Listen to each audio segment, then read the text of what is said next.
about finger warm-ups. Now, what I just played for you was something I never actually practice.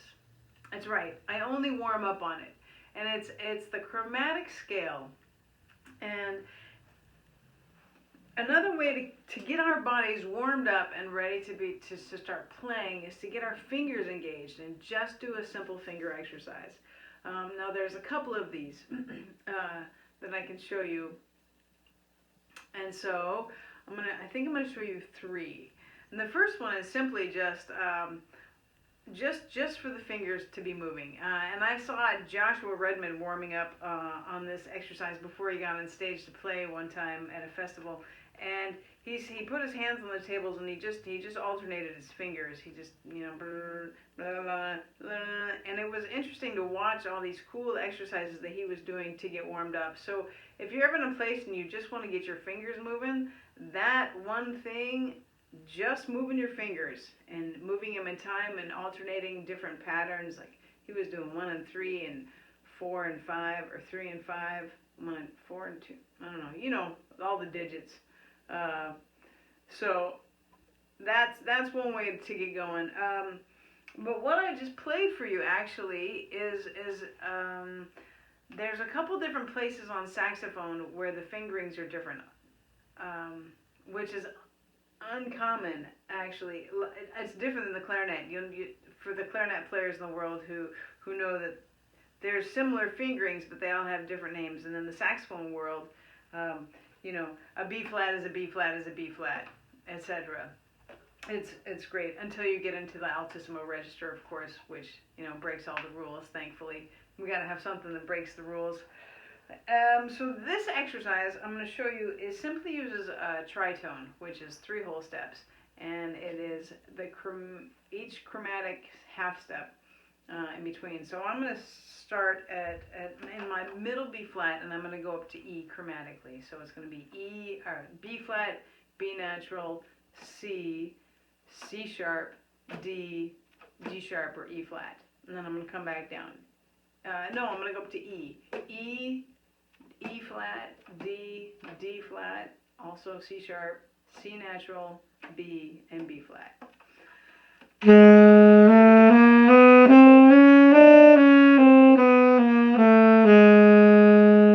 Pretty simple, right?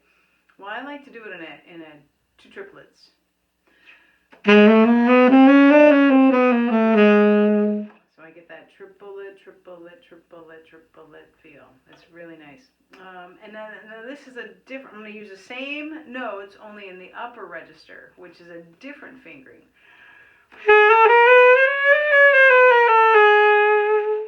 And that wasn't very clean, so I need to do it again.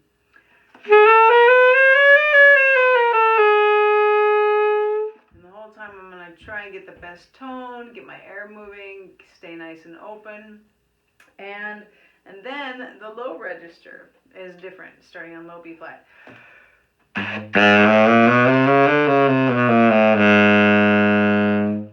So we have 3 different patterns, finger patterns for that one set of notes.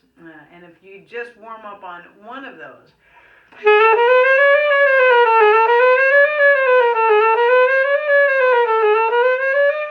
until it's nice and warm and you get nice and fluid.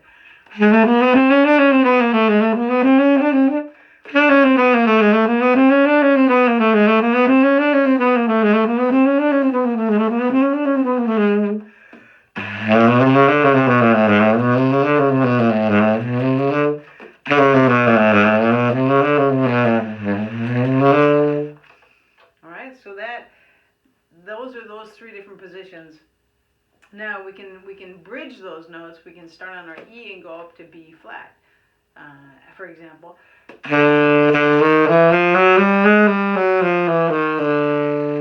So those notes are E, F, F sharp, G, G sharp, A, B flat. And we just have the lower octave and the upper octave.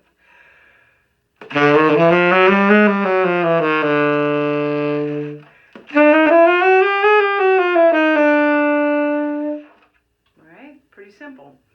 And then once you get, if you really want to be advantageous, I suppose you could do the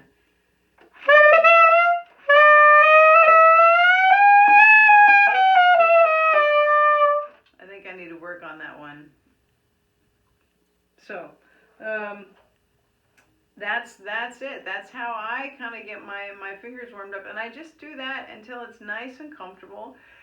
And then, you know, string them all together and you've got the chromatic scale.